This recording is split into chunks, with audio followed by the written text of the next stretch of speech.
Well, welcome to small groups this week. We're glad that you're able to join us here today.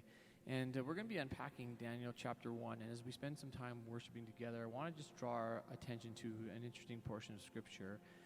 And it's God's chosen people, the Israelites. They had been disobedient. And so God allowed a pagan king to come in and take over the country as discipline. And so when the Babylonians took over a country, they would take some of the best and the brightest men, and they would essentially retrain their thinking, try to shape their thinking into Babylonian law, and use them to strengthen their armies and their forces.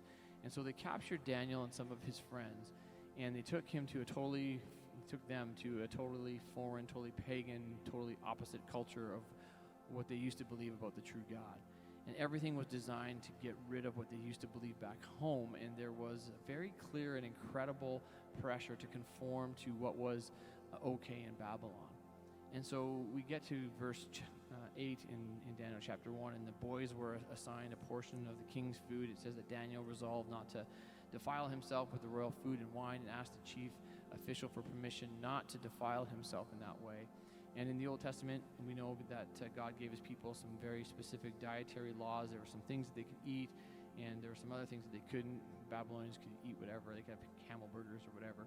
But some of the king's food would make Daniel spiritually impure and disobedient to the Lord if he was to eat it.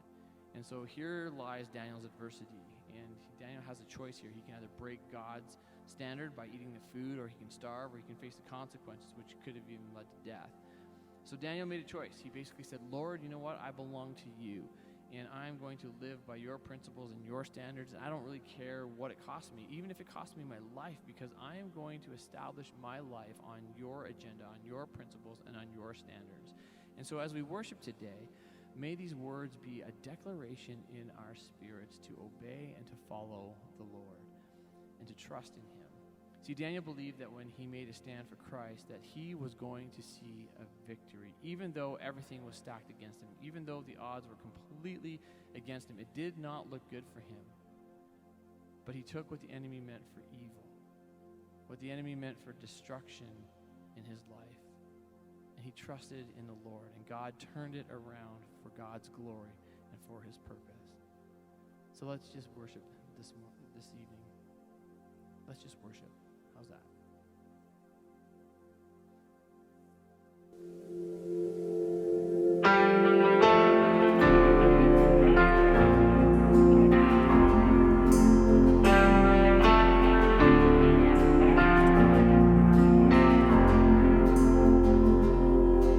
Weapon may be formed, but it won't prosper. When the darkness falls, it won't prevail. 'Cause the God I serve knows only how to triumph. My God will never fail. My God will never fail. I'm gonna see a victory. I'm gonna see a victory. The battle belongs to you, Lord. I'm gonna see a victory. I'm gonna see a victory. The battle belongs to you, Lord.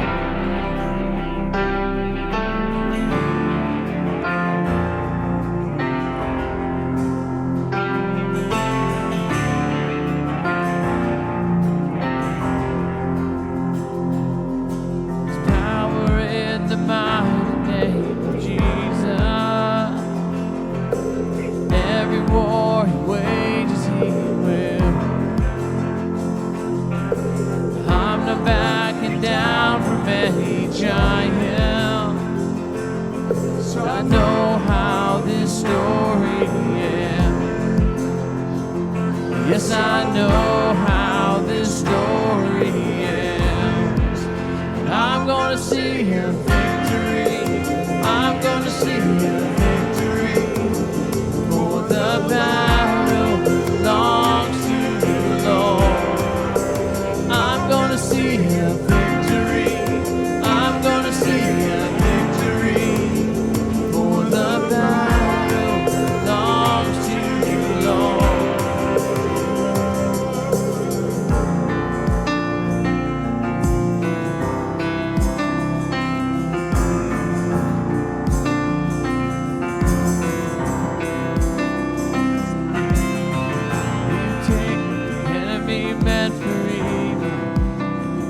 turn it for good. You turn it for good. You take what the enemy meant for evil. You turn it for good. You turn it for good. You take what the enemy meant for evil. You turn it for good. You turn it for good. You take what the enemy meant for evil and you turn it for good. You turn it for good. You take what the enemy meant for evil and you turn it for good. You turn it for good. You take what the enemy meant for evil and you turn it for good. You turn it for good. I'm gonna see a victory. I'm gonna see a victory. For the battle belongs to you, Lord. I'm gonna see a victory. I'm gonna see a victory. For the battle belongs to you, Lord. I'm gonna see a victory. I'm gonna see a victory. For the battle belongs to you, Lord. I'm gonna see a victory. I'm gonna see a victory. For the battle belongs to you, Lord. What the enemy meant for evil, and you turn it for good. You turn it for good. You take what the enemy meant for evil, and you turn it for good. You turn it for good.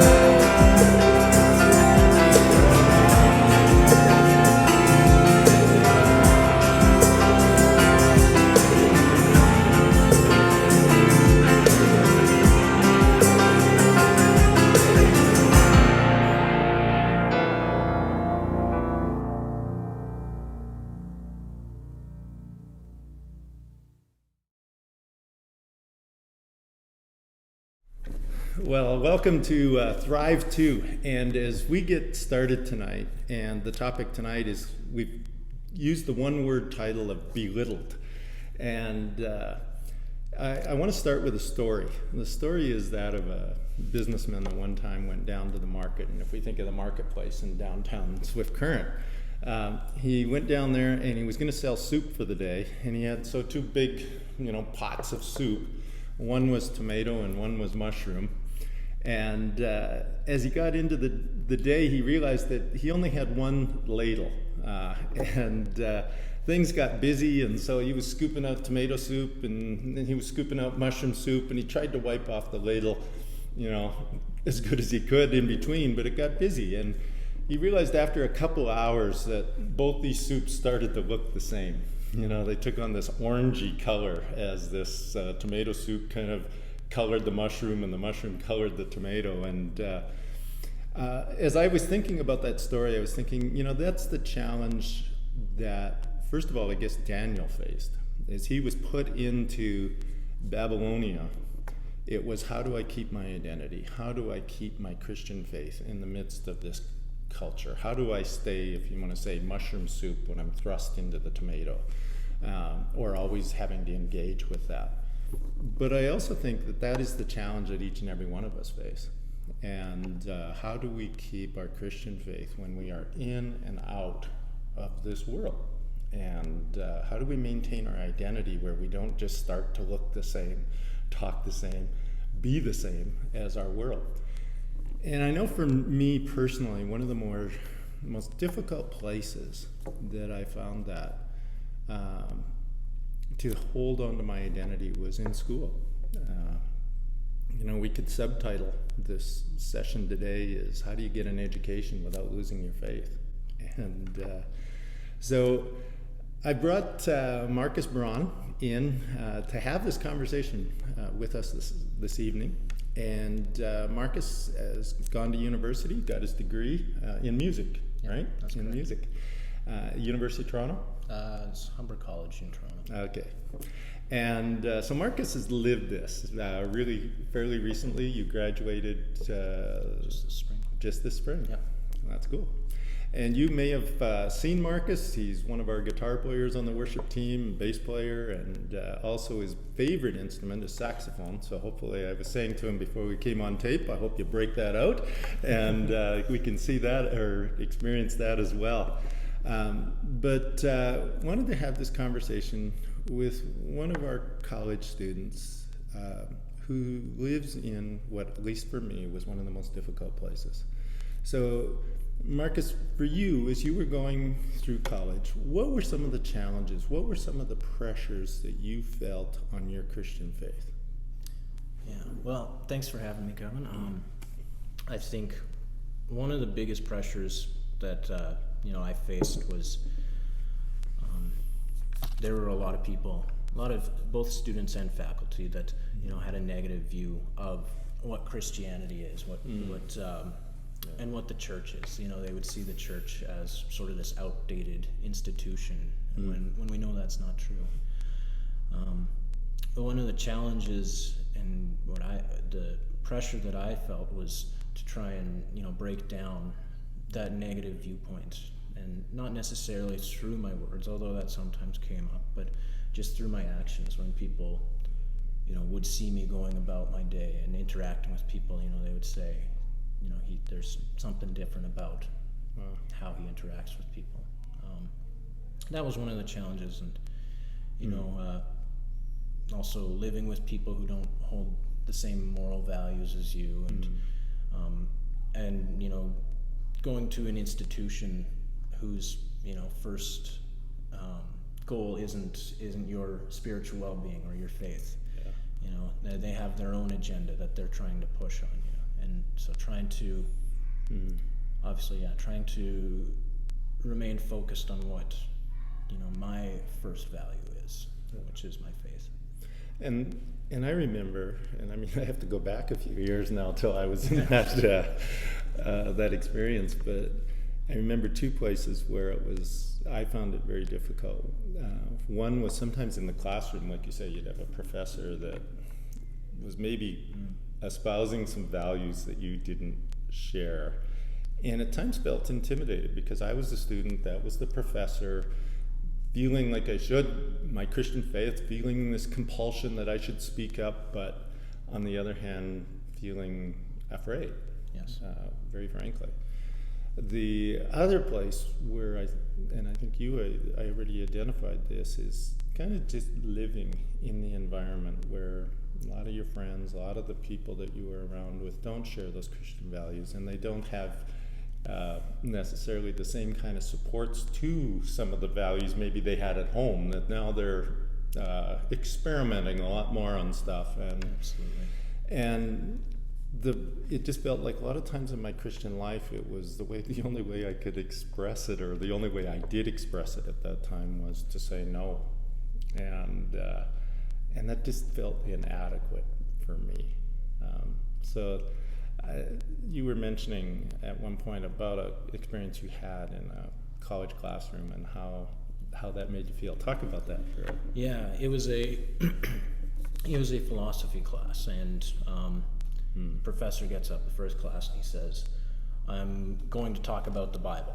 And one of the points he made was, I'm not a theologian, and so I figured, oh boy, this is going to be problematic. He's preparing to talk about the Bible and not apply theology, which is very not what the Bible is there for. And so when you go at it that angle, you're going to come out of it with a warped viewpoint of what it's actually trying to say.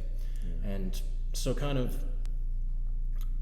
dealing with that in class and having to remind myself, like, he's not understanding the context of what this means. And occasionally I would speak up and say, I don't think you're understanding the point of this. And that went over actually fairly well. He was open to criticism and open to listening to his students, which to his credit was a very good thing. Yeah. But it was a challenge because, like you mentioned, Kevin, there were times where I didn't have an answer right away, and I would have to go back and re-examine my own faith and what exactly was the point of that scripture. Yeah. Marcus, when I hear you say that, though, I think my respect and my for you just grows, because you really had a objective view, and you also seemed like a really grounded view going in, to be able to even just recognize where this professor was coming from, some of the assumptions that he made. That's very impressive for a lot of times for young guys. So you were good tribute to your upbringing and your own Christian faith, that you went into this pretty grounded and had some solid foundations. So let's talk for a moment about what helped you through that time of getting your education. What helped you to maintain or to grow as a Christian through that time? Right. Well, coming back to the example I just said, and in that class where I sometimes have a tendency to get frustrated when somebody is preaching negatively about Christianity or the church, and they don't really understand the point of Christianity and the church. I have a tendency to get frustrated, and so what helped me in situations like that was actually, I remember the Spirit in one specific instance say very clear to me, after this specific professor had said something negative towards Christianity. I remember the Spirit saying, "You're not defined by who he says you are, you're defined by who I say you are." Wow. Something somebody told me a very long time ago was, if you don't know your identity, the world will not hesitate to tell you. And so that's kind of what you mentioned, having a firm grounding, going into it and constantly reminding, I am not who the world says I am, I'm who God says I am. That we could almost have that as a verse in Daniel. I mean, Yes. That just sounds so Daniel. And that's such a beautiful expression about that. If you don't have your identity, the world will set your identity for you. Yes. That's a great one. Yeah, sorry. Yeah, no worries. And, the other thing that helped me, because even though I know my identity, I still, to this day, I still struggle with God. Don't we all? Yeah. And so what helped me in that sense was being surrounded in a community with people who were wise, not only, in worldly things, but people who were wise in Scripture and in the ways of God.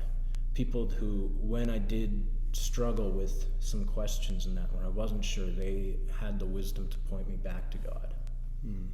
That was a big thing for me. Yeah, that was a big one for me too, is having that community of support. So I'm going to put you ask one question. I didn't prepare Marcus for this one, but when you think of say students now going into college, university, and unfortunately for many of our students, they have to leave Swift Current and go to bigger centers and everything like that. How can we, say as a home church, what are some things that we as people and Christians that care about these kids, wanting them to thrive in this time, what are some things that you think would just encourage them, that would help them?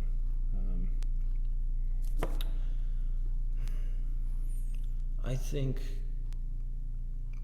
well, first we should continue to pray for them. We need to continue to pray for our young students who are away from home. And I think, sort of knowing where they're at spiritually, but also where they're located physically, we can reach out with the connections and the resources we have to make sure that, there's people out there that can check in on them, make sure they're